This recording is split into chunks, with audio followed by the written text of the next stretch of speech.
முருகனிடம் கேட்ட வரம் உடனடியாக கிடைக்க இதை செய்து விடுங்கள். கலியுக தெய்வமாக பக்தர்களால் போற்றப்படும் முருகனிடம் எந்த வேண்டுதலை முன்வைத்து பக்தியுடன் வேண்டிக் கொண்டாலும் அது அப்படியே நிச்சயம் நிறைவேறும் என்பது பக்தர்களின் நம்பிக்கை மட்டுமாக இல்லாமல் பல பக்தர்களின் வாழ்க்கையில் நிஜமாகவும் நடந்து வருகிறது. இதனால் தங்களின் குறை தீர முருகனை வழிபடும் பக்தர்களின் எண்ணிக்கை நாளுக்கு நாள் அதிகரித்து வருகிறது. அதுவும் சமீப காலமாக அனைத்து முருகன் கோவில்களிலும் பக்தர்கள் கூட்டம் அதிக அளவில் அலைமோதுவதை காண முடிகிறது. முருகப்பெருமானுக்கு ஏற்ற கிழமையாக செவ்வாய்க்கிழமை சொல்லப்படுகிறது. செவ்வாய் கிரகத்துக்குரிய செவ்வாய் தெய்வமாக முருகப்பெருமான் கருதப்படுகிறார். இதனால் செவ்வாய்க்கிழமையில் செய்யப்படும் முருகப்பெருமானுக்குரிய வேண்டுதல், பிரார்த்தனைகள், வழிபாடுகள் நிச்சயம் நிறைவேறும். செவ்வாய் பகவானின் அருளும் கிடைக்கும். முருகனின் கேட்ட வரங்கள் உடனடியாக கிடைக்க செவ்வாய்க்கிழமையில் என்ன செய்ய வேண்டும் என்பதை தெரிந்து கொள்ளுங்கள். செவ்வாய்க்கிழமை காலையில் உங்களின் வீட்டில் உள்ள முருகன் படத்திற்கு முன்பாகவே அல்லது அருகில் உள்ள முருகன் கோவிலுக்கோ சென்று 2 நெய் விளக்குகள் ஏற்றி வையுங்கள்.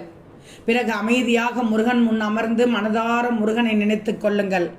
தொடர்ந்து ஓம் சௌம் சரவணபவ ஸ்ரீம் க்ரீம் க்ளீம் க்ளௌம் சௌம் நமக என்ற மந்திரத்தை 108 முறை உச்சரிக்க வேண்டும்.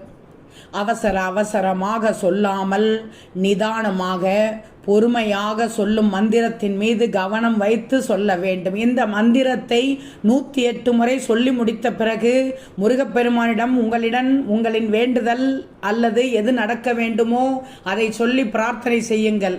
முருகப்பெருமான் உங்களின் கோரிக்கையை நிச்சயம் நிறைவேற்றுவார் என துளியும் சந்தேகம் இல்லாமல் நம்புங்கள். விரைவில் முருகனிடம் நீங்கள் கேட்ட வரம் நிச்சயம் கிடைக்கும். செவ்வாய்க்கிழமையில் வரும் செவ்வாய் கோரை நேரத்தில் இந்த மந்திரத்தை சொல்வதும் மிகவும் சிறப்பு. இந்த மந்திரத்தை செவ்வாய்க்கிழமை தோறும் நீங்கள் சொல்ல துவங்கிய பிறகு உங்கள் வாழ்க்கையில் பல மாற்றங்கள் நிகழும்.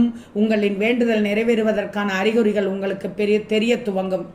காரியங்களில் வெற்றி வேண்டும் என்பவர்கள் செவ்வாய்க்கிழமைகளில் வீட்டில் முருகன் படத்திற்கு முன் கோலமிட்டு 6 அகல் விளக்குகளில் நெய் விட்டு வெற்றிலையில் தீபம் ஏற்றி வந்தால் காரிய தடைகள் நீங்கி விலகி எடுத்த காரியங்களில் அல்லது முயற்சிகளில் வெற்றி கிடைக்கும்.